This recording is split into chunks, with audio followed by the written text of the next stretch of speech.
Hey, autoimmune warriors, welcome to the Stronger Than Autoimmune podcast. I am so fired up for you to be here. If you're navigating life with an autoimmune condition, you're in the right place. I am your host, Des, and I am not just a podcaster. I am right here in the trenches with you as a fellow autoimmune warrior. We're diving into real, uplifting stories and some seriously smart expert tips and simple lifestyle tweaks that can make a difference in how we feel day to day. Now I've got to give a huge shout out to my amazing listeners. You're the heartbeat of this podcast, and I'm so grateful for you tuning in. If you're loving the vibes, here is how you can keep the love flowing. Drop a rating on Spotify, share a quick review on Apple, or pass this episode along to a warrior buddy who can use a boost of hope. Here are some patients that are killing it for our community. Workers with Autoimmune Ailments Alliance. These folks are fighting the good fight for students and workers like us with autoimmune conditions. Want to get involved or learn more? Swing by WAAA.org. They'll love to have you. Leapcure. They're all about hooking up patients with cutting-edge clinical trials and putting our voices front and center. Check them out at leapcure.com.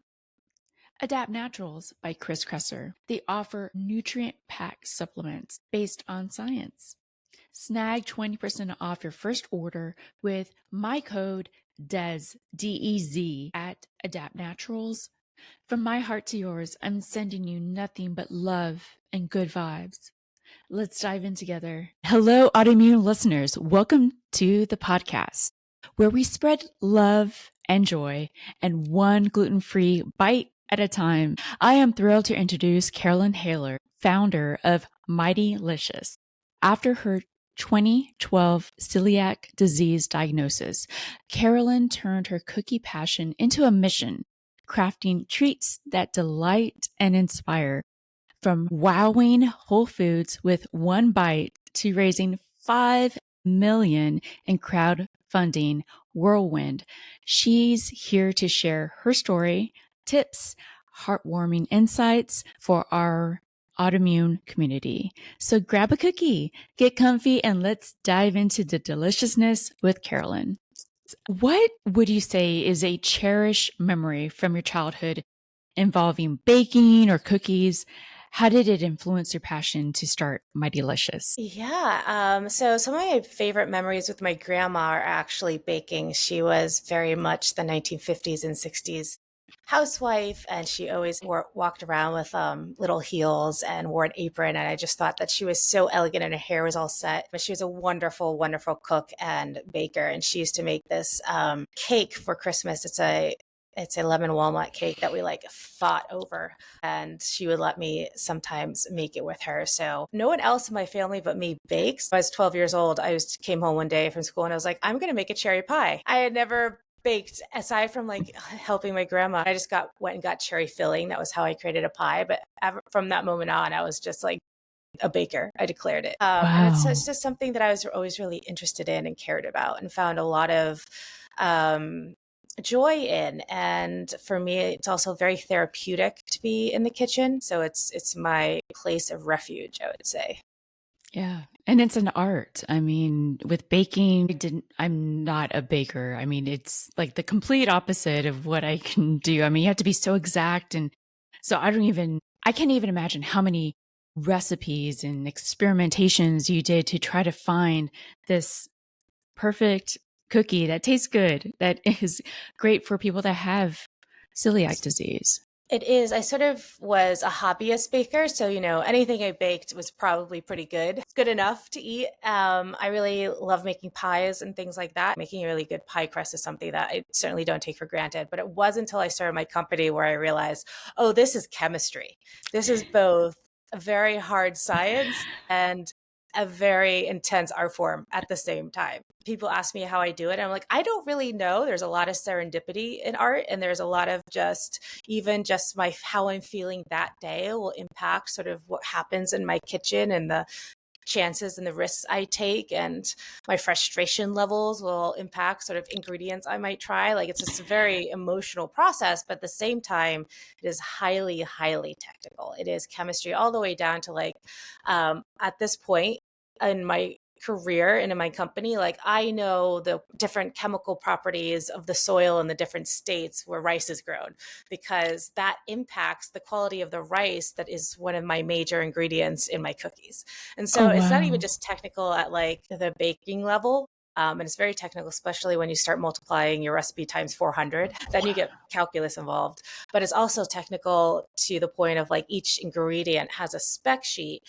And gluten-free baking is so tricky that a lot of the things you can take for granted baking with wheat, you cannot take for granted baking with rice. So it's been quite the journey from me sort of being like, I'm going to bake some cookies, to like, having a nationally distributed business. Yeah, it sounds like that leap took a lot of math, a lot of craziness, and a lot of patience. Yes, a lot of mistakes, a lot of tears as well. But look at you now. Look at you now for sure. How did Yeah. your life change after getting diagnosed with celiac disease? Profoundly, in ways that I really didn't anticipate. I was diagnosed when I was 31 years old, and I'd been sick for about 9 months. My symptoms just started with some like simple indigestion, but it was bothering me enough that I was talking to my GP about it. And, we did all the tests, sort of blood tests to check for dairy, for gluten, all the different things, and they're all negative. And, we kept testing. And as we were testing, trying to figure this out, I was getting sicker and sicker, to the point where my immune system was failing, my skin was turning gray, my hair was falling out, and my stomach was distended. I was, had joint pain, I had anxiety, all these things. And so they were thinking things very serious and sort of traumatizing things. Like, my doctor looked at me and he said, maybe you have HIV. And I was like, Oh my God. yeah, that's a devastating thing to say to someone. Yeah. Imagine the crescendo of thoughts that start happening. Right. But that's how sick I was. And I was like, maybe we should have tested for that 9 months ago. It was about a week later that we had a scheduled colonoscopy and endoscopy, and they found the antibodies in my colon. And they're like, here's a piece of paper that was like about celiac disease. And they're like, don't eat gluten. And I was talking to my sister, who's a medical professional. And I was like, well, I can't eat bread or pasta or wheat. And she was like, oh man, this is going to be really hard for you. And I didn't understand what she was talking about then. And now I do understand. I'm certainly relieved of celiac disease. I mean, I can heal my body just by what I eat. So I went home, and it was a couple of days before Thanksgiving. So I was like, I am not going to eat anything that like isn't in the produce aisle. Like, it has to have a stem on it, or if it's from an animal, I have to like see the cut marks to be able to like, nothing that's been processed. It has to go from like living to, the plate. And within 48 hours, the pink came back to my face. Like, my family saw it immediately and even commented. And of course, it took a long time to fully heal my body because of how sick I was and how much permanent damage I'd done to my body. When you have celiac disease, it's an autoimmune disease. So my body mistakes gluten for Vader and creates antibodies that actually attack my colon. And the colon is how you actually absorb a lot of your nutrition, which is why I was turning gray and my hair was falling out, even though I was eating gluten-free foods, because lots of foods are gluten-free. My body wasn't able to absorb that nutrition, which is why I was declining so rapidly. So it had a profound impact on my life, but in ways that I didn't anticipate. I was like, well, I can't eat pasta and bread, cake, but gluten in everything, really in sneaky ways. Gluten is one of the primary ingredients in caramel color. Caramel color is in most processed foods. It's in Diet Coke and Pepsi. It's even in ginger ale. You can find it in things like apple cider vinegar. It's in anything that's baked in like a cookie, a cracker will likely have caramel color in it, because things that hit the shelf are often baked low and slow. So they don't go through the Maillard process, and they don't develop that rich golden brown color that you expect from something being baked. To counteract that, people add caramel color back in, which of course has gluten, even in things that wouldn't have gluten, like a rice cracker or something like that might have gluten in it if it has caramel color. It's also used as a filler, so it's often found in spices.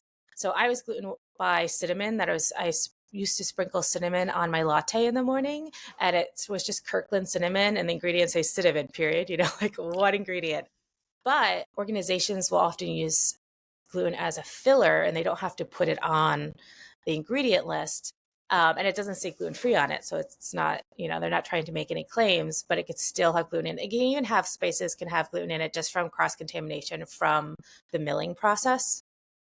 If they're not cleaning between or like fully disinfecting and testing, it's very likely that there's gluten in there.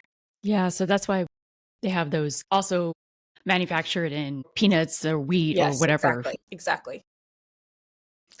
Because we do clean the line between runs, but there can be trace amounts, especially with something like an oil. So yeah, so gluten is one of those things that gluten can be airborne, so it's very hard to disinfect a factory. We have special like filters and fans, and we spend days between like baking. We take those types of to let all the dust settle just in case. And then gluten is also a preservative. So you can find it in things like cold cuts, like turkey. Imitation crab has gluten in it almost always. So like California rolls, things like that. All of these foods that you would assume would be gluten-free, all of them have gluten in them. That is horrible. It I feel changed my cheated. life profoundly because I basically can't eat anything in a grocery store unless it has the gluten-free certification on it. Yeah. And that is when you realize that, like, and then there's an emotional impact to having these sort of limitations placed on you. And one of the things that I found, and I recently heard that like the memories that children have from childhood are actually most commonly from their family vacations. Like you don't remember much of second grade or third grade. You might have little flashbacks of it, but you do remember that time that you like learned how to ride a bike on vacation and things like that. And those are the types of moments that have the biggest emotional impact on me, like my daughter's first birthday. Like, I want to participate in having that cake, or even things that I miss. Like, I don't drink a lot. I certainly am not a beer drinker, but like, I miss having a cold beer on a hot summer day. Right? Those things Yeah. that we associate with celebratory things and like those memories that we make. And when those are sort of impacted by the fact where I'm like, does anyone have a glass of champagne? No one does at the beach. Those are the times that it really feels heavy. Like not Yeah. being able to make a sandwich doesn't feel heavy, actually, even though it's repetitive. But not being able to celebrate, not being able to have those psychologically important experiences that are not like having a beer is not centered around food, but food is often a really important part of the way that we have Celebrate. celebrations. Yeah. And Yeah. ceremony. So these things that are ceremonial seems trivial, but it was a really important part of my daily ceremonial process. Yeah. And so that's where the bigger psychological impact is when you're sort of living a lifestyle that you didn't choose. This is not a choice for me. If I have trace amounts of gluten, I get really ill. And if I have gluten over the long term, it would kill me. Yeah. That is, some people think that it's just a fad or a trend. And I don't have celiac disease. I do have Hashimoto's, and it doesn't affect my body the way it affects yours, but it does damage. And people don't realize that you have to really almost completely change your lifestyle so much because you're so ill. And the things that regular people take for granted, we have to change up and find new ways of living life. Yeah, it's almost like a survival mode. I feel like for the majority of Americans who are lucky enough to not have any food allergies or any food related illnesses, food is something you can take for granted. Like I live in Manhattan. You can't walk more than a step without there being a food option, right? There's carts outside. If you're late for work, you can grab a bagel or muffin from the cart. There's coffee. Every single meal is something you can decide about last second. I need lunch, and you just walk out the door and be like, find it, right? Or it'll come to you. Whereas when you are living with a food allergy or a food related illness, it's like becomes more, you're strategic. You think about it all the time, every day, and it becomes a little bit more about survival. And for me, it's even things that like now when I travel, I don't stay at hotels anymore because hotels often have very few gluten-free options. And there's a kitchen that's probably cross-contaminated. And then that impacts my vacation. These are the memories I'm making. And usually I can eat like, I could order a burger without a bun, and I could order the Caesar salad without croutons, right? And then often it gets delivered with the croutons. I really enjoy Caesar salad, but I don't want to have it 7 days. I like to stay at Airbnbs, A, when I go on vacation, and B, when I'm traveling for work, so that I can have control over my food. So I know that I can cook food. I know that I have a refrigerator. I know that usually I try and like, I have to think ahead. I'm like, I have to find an Airbnb that I know is close enough to walking distance to a convenience store so that I can pick up yogurt and I can pick up cottage cheese and I can hopefully grab some sort of lunch meal that's probably a salad. I could get some plastic silverware to take with me. Like all of these things are things that I have to think about because I can't be guaranteed that I can even find gluten-free bread to make a sandwich. Yeah.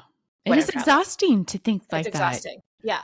And then when I get there, I can't just like unwind, relax, get ready for the day. I have to go find my food for the next day so that I can take it with me. Even though the irony is that I'm going to a food show. And yes, there are gluten-free vendors, but I don't have the time to go find them because these food conventions are miles long. Yeah, these are things that I no longer get to take for granted. And there are things that I think about on a daily basis. Like obviously when I'm home, all of our food here is gluten-free and I don't have to think as hard, but traveling becomes sort of a lot more challenging than it is for the rest of my family. Yeah. Wow.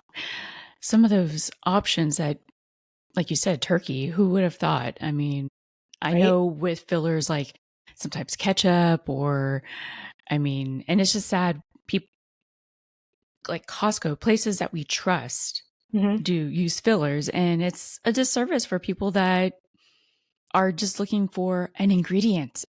Right. It's pretty simple. Yeah. Yeah, it is. And I think that a lot of people, like you said, so gluten isn't, I never like try and pass off my cookies as like a health food. Like this is going to, make you better.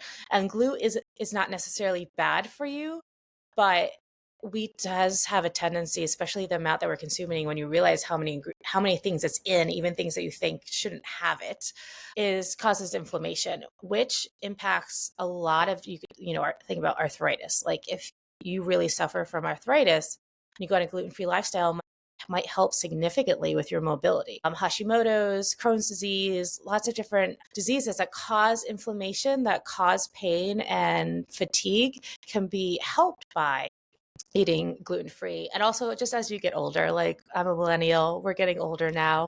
Prior to the 80s, everything was organic. There was no such thing as not organic. And then all of a sudden there was GMOs and all of this stuff, and they came out with hydrogenated oil. And we were told that was healthy at the time. And we've been eating all of this garbage our whole lives, and we're realizing now in our 40s, we're like, can't eat that anymore. I wonder why I don't feel good. Yeah, from all that hydrogenated oil. My wife doesn't have any illnesses. She coaches CrossFit and she used to do strongman. Because of the inflammation that type of athletic activity puts on your joints, she was gluten-free because it just made her feel better. It was just easier for her to recover from her competitions. So there's a lot of benefit to it depending on who you are and what your lifestyle is and what you're hoping to get out of your diet. Yeah. I know we had been talking about all the things that create tension or make things hard on going gluten-free or you having your autoimmune disease. What are some unexpected joys that came out of it? What a good question.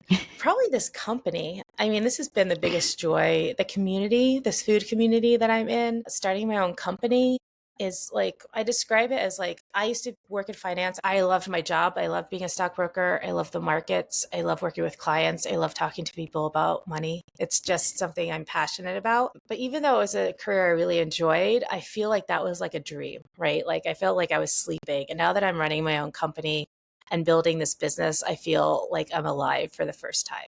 I'm alive, that I'm fully engaged, that I'm doing something that is so rewarding. And I hate that saying that if you find something you love, you'll never work a day in your life. But it's when you do something that you're so passionate about, it's just, I never I never don't want to go to work. I never have the Sunday scaries. I never wake up and question anything that I'm doing. My biggest concern now is like, oh no, this could go away. I could have to go back to that life. Like that's my biggest concern. Wow. Yeah, you hear that. And, and then on the opposite end, like that saying of, oh, don't go towards your passion because then you will get burnt out and you won't like it anymore. I don't know about that. I mean, yeah. I mean, that certainly hasn't happened for me. I mean, it is hard. I also say that being an entrepreneur is like getting kicked in the face by a horse every day. It is excruciating. There's no one to blame. There's nowhere to hide. Everything that can go wrong does go wrong. And your reward for success is new, bigger challenges, right? So even bigger horses kicking you in the face. So it certainly is not easy, but it is rewarding. Yeah. Yeah. Knowing that you are, in a way, it's a double-edged sword. You have nobody to blame because you have nobody to blame. Yeah. Darn. Why did I listen to myself? So, was there a moment when you doubted yourself during the early days of Mightylicious, and how did you overcome to keep pushing forward? I don't really doubt myself. I gotta be honest. I don't approach problems assuming I'm going to I can't fail because I fail all the time. My confidence in myself comes from the fact that I know I'm really good at failing. Nice. I know that I'm going to make mistakes. I know that my odds of success are like 99%. My odds of success are like 1%, and the odds of me failing are 99% in this industry. And I've seen huge successful businesses doing millions and millions of dollars, crushing it, and then all of a sudden disappear because a trend changed. They didn't do anything wrong. Consumer trends changed. And they no longer, and that just happens. You're doing exactly what the consumers are asking for. And then the consumers are like, actually, I'm on Ozempic now. Well, I think everybody should have a cookie. I don't want your keto cookies. I want a real cookie, which is devastating. And those are the types of things that I worry about, but I don't worry. I don't doubt. What I did was I did risk mitigation. I'm good, sort of like what finance is calculating risk, and that's something that I enjoy. And so I did a lot of risk mitigation, especially I can't be unemployed and start a business. So I started being a stockbroker again. So I did both. I was a stockbroker during the week, and then on the weekends I baked cookies. But I started out really small, and I did that on purpose because I wanted to really understand the industry better than anyone else.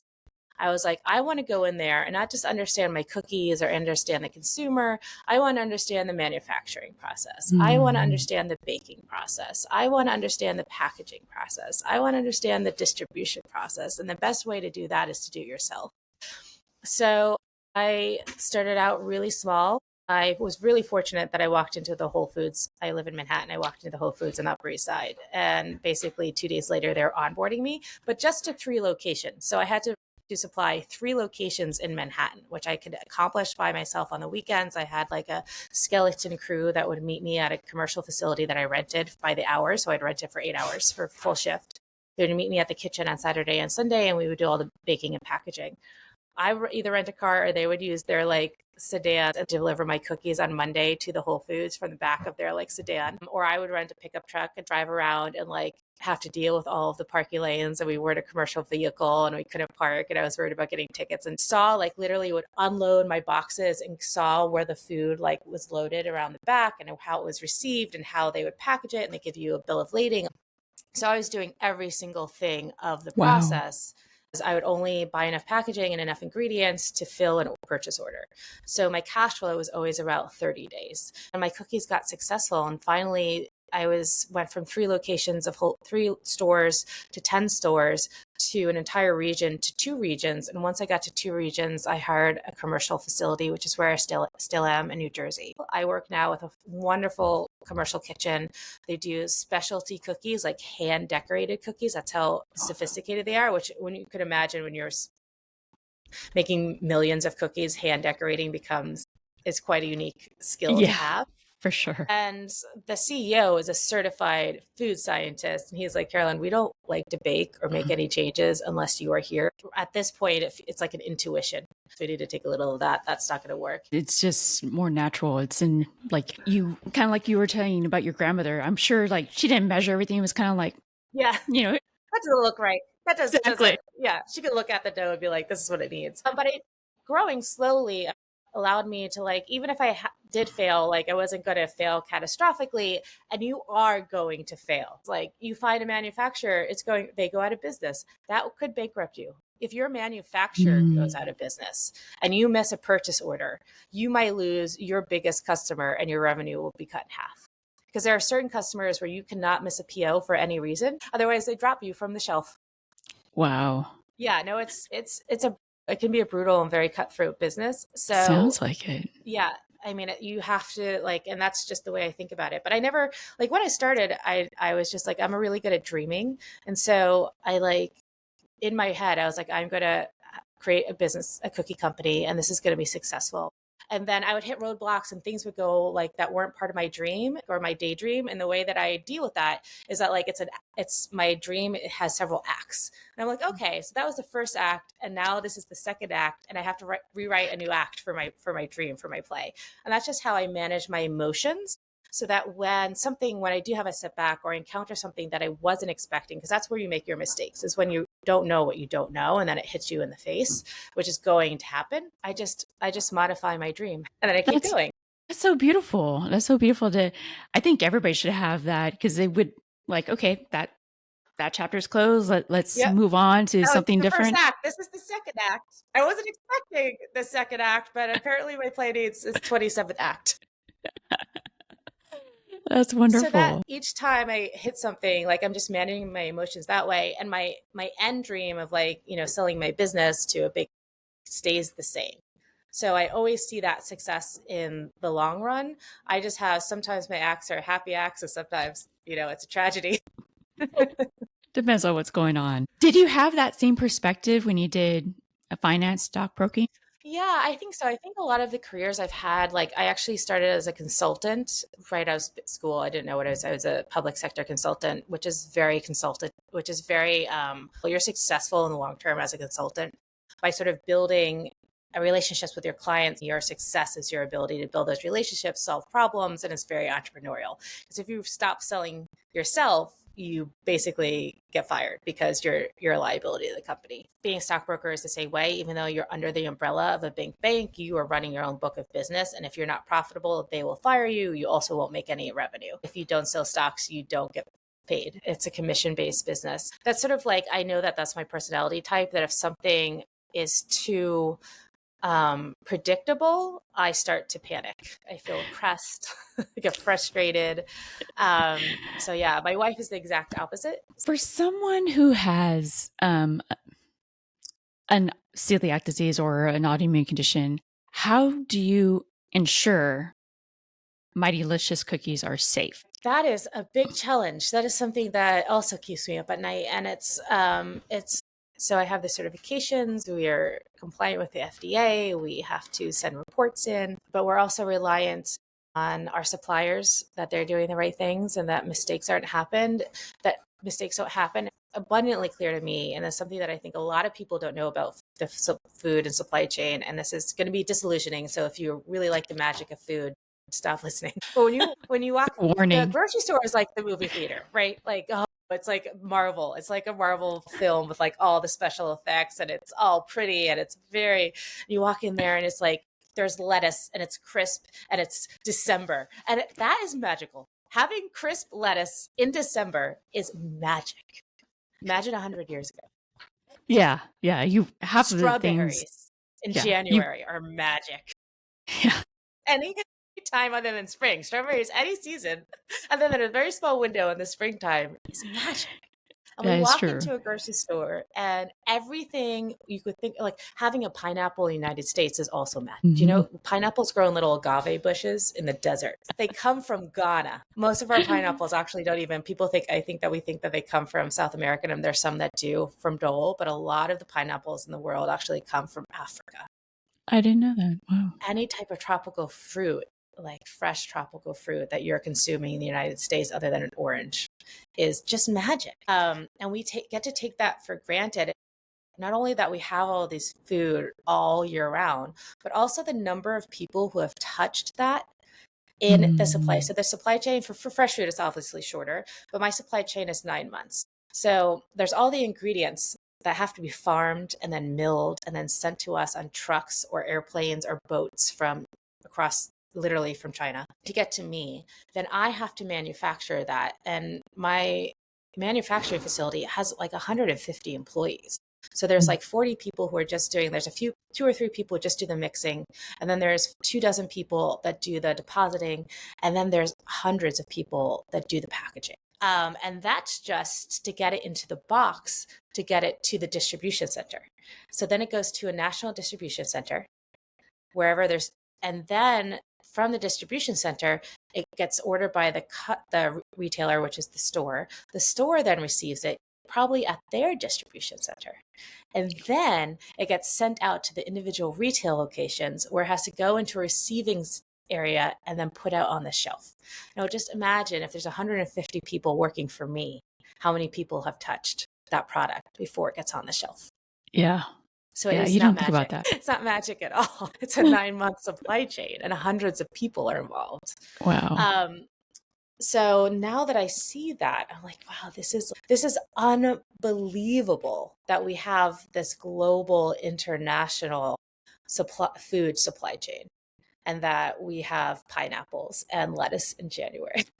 Yeah. And also I'm thinking about how you keep these cookies tasting good. Right. So that's so you have all of that and you're like, do you know how much can go wrong? Do you know how much can go wrong? Like literally someone, like we have all these procedures, but like someone's hair from their beard could fall in. Now it's the entire batch, right? And of course we have like nets and hair nets and things, but there's just so much that can go wrong. Even before we start baking, stuff can go wrong. So it's something that keeps me up at night. And we have very strict and very rigorous protocol that we keep in order to keep the food safe. Like I can't even be in the facility if there's airborne contaminants in the air. So it's something that I don't even get to take for granted. Wow. And it's not even just tedious, it's expensive because it's not doing these tests. You think that like, oh, we're going to do a food test. We're going to test our products for this, that, and whatever. The tests don't work. They're not that great. I'm more sensitive and react faster to cross-contamination of gluten than our ELISA technology test kits do from the laboratories. Wow. And that's pretty sensitive. Yeah, oh no, I react to trace amounts of gluten in 180 seconds. The test kits take 15 minutes. Yeah. I mean, I never understood you think about farms and how that is crazy. I mean, just even local, even how to grow anything, like you were saying, but the fact that you need all these different ingredients and put it together. Cross-contamination occurs at the farm level because rice and wheat and oats are all grown in the same, large valleys. And all you need for cross-contamination in your rice or your oats is wind to blow the wheat into the crop. Wow. That's crazy. So even just finding certified gluten-free grain is hard.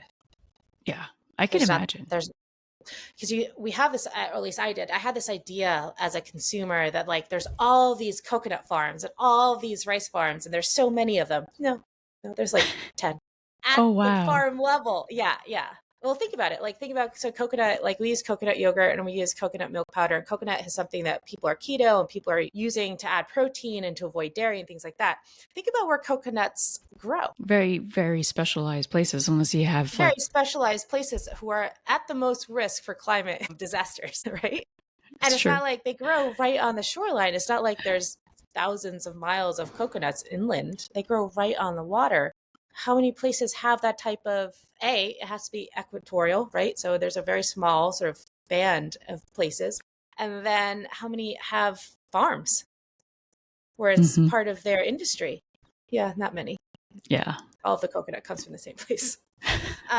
Also, rice, it just comes from a few states in the US. And then The majority of the world's rice comes from Thailand. It doesn't come from China. It doesn't come from Japan, though they do have rice in those locations. The majority of the consumed rice in the US, in the world, comes from Thailand. I didn't know that. Wow. Yeah. And so that impacts for someone like me when you're thinking about like, are my certifications and food integrity, it needs to be kosher certified, but not just kosher certified, it has to be COFK kosher certified. It has to be non-GMO, it has to be gluten-free, it has to be vegan, all of these things. And like, even just with the kosher certification, a lot of the coconut is Earth K, and the COFK goes, oh, that's not kosher. Oh, wow. And it's certified all the way at like the harvest at the farm. So it's Earthlink certified at the farm. And then by the time I get it, I can't purchase that ingredient because it's not COFK certified.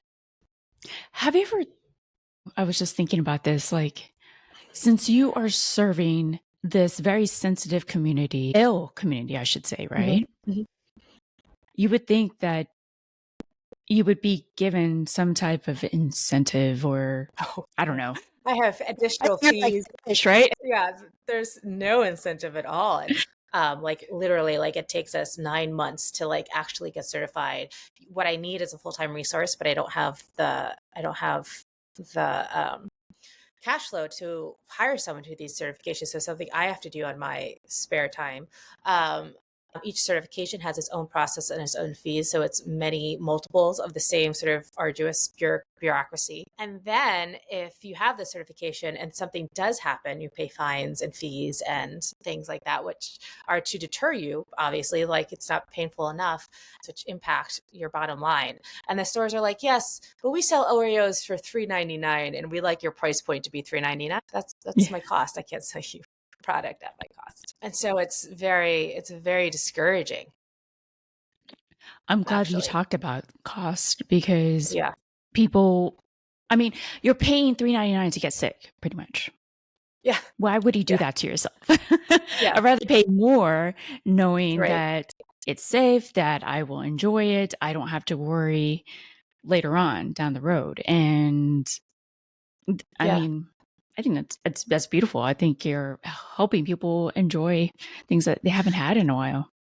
Yeah, no, I hope so. I do like, I hope to get as I grow, like my goal is to get my price point, my cost down. Like everything has to be certified gluten-free. And like we use a little bit of oat flour in our vegan flavors. The cost of oat flour for gluten-free oat flour is 200% more expensive than the cost of normal oat flour, like non-certified oat flour.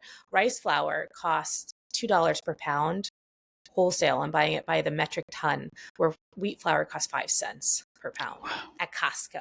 Right. Our costs are already exponentially higher than a traditional baked good. Every time you increase the processing time at the factory, it gets more expensive because you're basically paying by the hour. That's the way the COGS work. So all of these things increase the price of the product, and then you're competing against products that are like $2, $3. And our biggest threat has not been, changing food diets because celiac disease and wanting to be healthier is something that is not a trend that's not going away. People want better for you food. But inflation has been really devastating on the consumer, where even at markets that are higher end, specialty boutique markets, independent markets with a higher price point, their revenue last year increased, but the total number of volume decreased. And then when we talk to people at more of our discount sort of big box stores, they're rolling out programs for like, we need 3.5-ounce bags of cookies and we need $1 bag of cookies because our consumer is coming in the third week of the month and they have no money left. So they can't buy a full bag of cookies on the 23rd. They need something that's smaller and cheaper to get them to their next paycheck. So the food crisis is very real, but certainly Americans, especially Americans sort of in the middle, are being squeezed by the inflation. And it's very real between where they're choosing between a bag of cookies and paying the rent. Yeah, that's sad. But like you said, you're juggling all these things and it's what gives, Yeah, we'd love to be able to offer $1 a cookie, but at the same time, there's no way that we can make a have a profitable business and do things like that. What we're paying for our goods and our ingredients and where the consumer needs the price point to be right now are incompatible for everyone. Yeah. Yeah.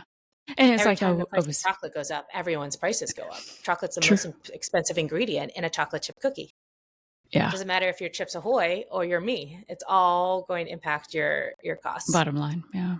Yep. And I was just thinking, it's kind of, it's frustrating that, like I was saying earlier, you're paying somebody food so you could be sick. Like, that's not fair. And the It's not. consumer doesn't even know. That's Right. so, And yeah. celiac disease doesn't discriminate against you depending on what your income level is. Yeah. So, which is why I think that like I'd like to have affordable options because it doesn't. There's no discriminating. Everyone gets celiac disease. Doesn't matter if you're affluent or not. And so if like we actually just launched a gluten-free flour blend because the only gluten-free flour blend that actually works and is edible is like $17 per bag versus like a few dollars for wheat flour. So imagine how crippling that would be if you're a single mom and you have one kid who is celiac or gluten intolerant and you're having to buy these special ingredients on top of what you're buying for everyone else. So it's a double whammy.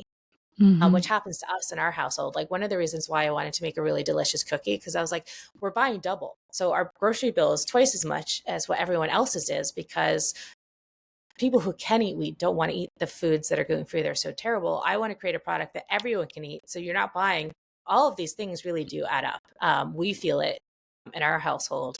I just ordered from Whole Foods and I was like, I got to remove some stuff. What can I do without? What? That was as much as our rent. Oh my gosh. Yeah. And what is a story that you can share that just touched you deeply since starting Mightylicious from the autoimmune community? That's a good question. The struggle is real. And so when I get feedback from like my kid can't have gluten, he's got all these food allergies, I can't get him to eat anything, and he absolutely loves your cookies, that's like a huge reward for me. Like he eats them, his brothers and sisters eat them, we all eat them, and we're so grateful for this. That for me to me is like why I started this company. But it heart breaks for kids who are eating this and this is what they think a cookie is. Yeah. You're like, no, And this is it's not good. no, cookies should make you happy, not want to cry. But they don't You're know. like, And so we have a mascot on all of our packaging. It's a gender neutral unicorn. Their name is Charlie. And it was really important to me that my packaging was fun, that my branding was fun, that it was engaging, that it was lighthearted, that it was a little bit silly, because so much of gluten-free products are very trite, very boring, very sort of unappealing. And I was like, kids deserve a mascot. But I say the biggest compliment is I get from people who are like, I buy your cookies. I'm not even gluten-free. I have no food allergies, but my girlfriend started buying them and your peanut butter cookie is like my favorite cookie. Like that to me is the most like rewarding as a baker and as a chef, because that's the goal. I'm not making a good gluten-free cookie because the bar is so low. I want this to be like the best cookie you've ever yeah, had, period. yeah, Yeah. Doesn't matter what you eat, that it exactly. just tastes like what a baked good should taste like. It just happens to be better for you. Yeah. That's awesome. That is a beautiful compliment. Yeah, advice. That's a good question. It is a struggle because it's like, even though I have all of these resources and all of this knowledge, it's still a struggle. I want you to know it's not your fault. The science, as we were talking about in the beginning, the science and the chemistry for gluten-free baking isn't out there. It doesn't exist. When you remove wheat from the recipe no longer works. You have to modify it. And then once you've modified it, the ingredients that you need to make it work also don't exist. So one of the things I discovered, and the reason why I also launched our flour blends, so I have 3 flour blends that just launched in March, so they're new to the market, is that rice, like most gluten-free flour, is based in rice. Rice flour in the US is not milled for baking. It's milled for cooking, so it's not fine enough. If it's not fine enough, it can't absorb the moisture to become a dough. You can make a cake with it because a cake is a batter. So the ratio of flour to liquid in a cake batter is much higher. So you actually can use some flours to make cakes. But if you're making something with a dough, like bread or cookies or muffins, or biscuits or pizza. So I learned very early on that I had to get my rice milled. So there's no weird ancient grains are wonderful. I love them with chicken piccata, but they have a weird aftertaste when you bake them, which is why gluten-free products often have that weird, like after you swallow it, you're like, what was that? That's called acrid. It's not pleasant and it shouldn't be used in baking. Yeah, so it's dry and gritty. And so you're going to have a weird acrid aftertaste. You're going to have a gritty, sandy mouth feel, and it's going to be dry. So even when you walk into a bakery and they're like, this is our gluten-free cookie, and it's like some fancy exec chef who is famous, and you're like, this sucks.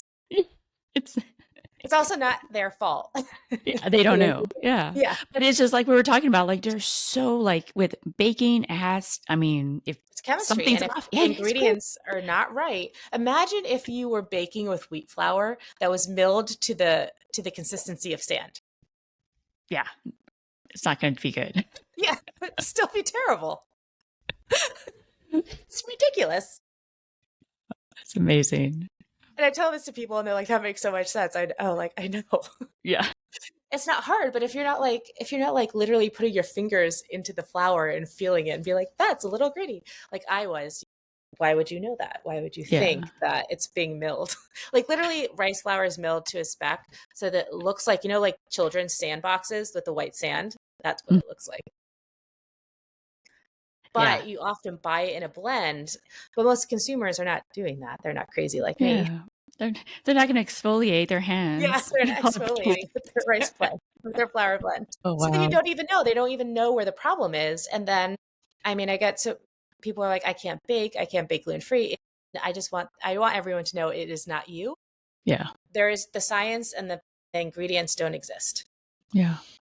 But they can get your gluten-free. They can. You can buy my flour too. So if you want to make, like, you can use my flour for anything. You can get Nestle Toll House chocolate chips, make the Nestle Toll House recipe, and my flour blend will work. Nice. Well, thank you for giving that gift to us. I was at a trade show and a flour buyer was like, I was telling him about my cookies and what we do. And he was like, oh yeah, I buy flour. Can I buy that from you?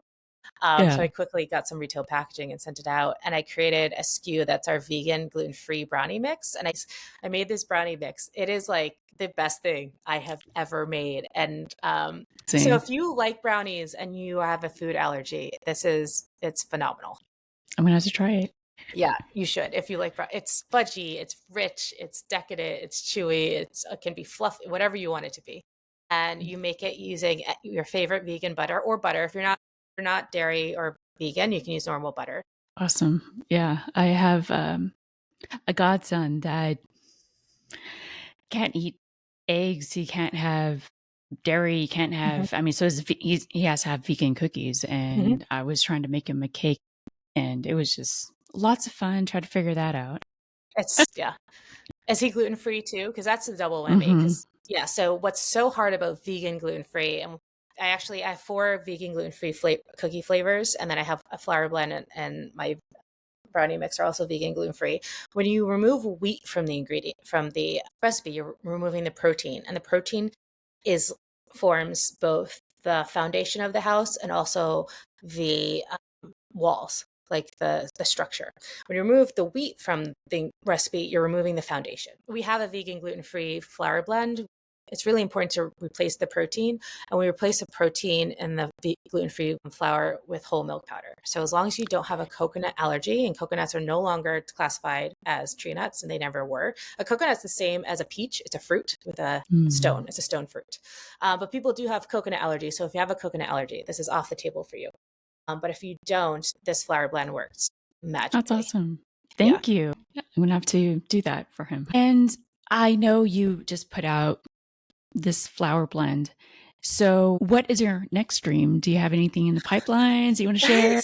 Yeah, that's it. I don't. So I'm really focused right now on the flour blend. I will be creating a ready to eat brownie where you don't have to bake it yourself. And then beyond that, I'm not sure, but there definitely will be more. Well, thank you so much. And you definitely opened our eyes. Tell me, what do you want? What do you need? Yeah, well, we'll definitely do that. Feel free to leave comments on my webpage. Yeah. I mean, I love chocolate. So you doing a ready-free brownie mix? I mean, cake, brownie, I would be happy. Yeah. Good. Okay. Thank you so much. And anything else you would like to share before we disconnect? Just if you can't find us at your local retailer, you can order us online. You can either order direct from our website, which is mightylicious.com. Please like, follow, and subscribe to us on at Mightylicious Foods on Instagram and Facebook. And we're also on Amazon. So if you don't want to order us from our website, please order us on Amazon, Mightylicious. We have a shop. Awesome. Thank you. Thank you so Thank you much. so much. This has been so fun.